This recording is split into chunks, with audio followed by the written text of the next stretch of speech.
Gauri Suryavanshi S Marathi मध्ये आपलं स्वागत। वळूया आजच्या बातमीकडे।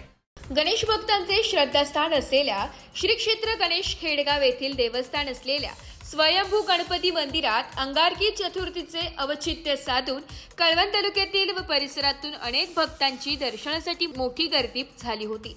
अंगारकी चतुर्थीच्या निमित्ताने मंगळवारी पहाटेपासूनच कळवण तालुक्यातील श्री क्षेत्र खेडगाव येथील नवसाला पावणाऱ्या स्वयंभू श्री सिद्धिविनायक अतिशय जागृत गणपती म्हणून प्रसिद्ध आहे। सुमारे 300 वर्षांपासून या गणपतीचा इतिहास सर्वश्रुत आहे। गावाजवळूनच पुनद नदी वाहते। या नदीत सुमारे 300 वर्षांपूर्वी या गणेशाची मूर्ती अवतरली असल्याची आख्यायिका आहे।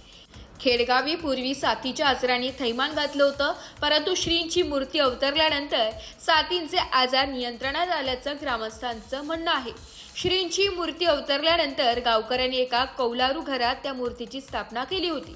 त्यानंतर गावकऱ्यांच्या एकत्रीकरणातून छोटी खारी मंदिर हे उभारणी केली। काही वर्षांपूर्वी मंदिराचे सुशोभीकरणाचे काम हाती घेण्यात आलं होतं। अंगारकी चतुर्थी आणि श्रावण महिना एकत्र आल्याने भक्तांमध्ये मोठा उत्साह दिसून येत होता। मंदिरात भाविकांच्या लांबच लांब रांगा लागल्या होत्या। अनेक महिला, ज्येष्ठ नागरिक, लहान मुले गणेशाच्या दर्शनासाठी आले होते।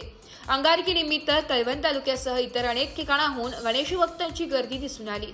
सर्व गणपती मंदिराच्या गाभाऱ्यात फुलांची आकर्षक सजावट करण्यात आली होती।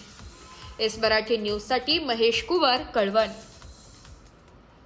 अशाच नवीन ताज्या घडामोडी जाणून घेण्यासाठी आमच्या एस मराठी न्यूज चॅनलला लाईक करा, शेअर करा, सबस्क्राइब करा आणि बेल आयकॉनला क्लिक करायला विसरू नका।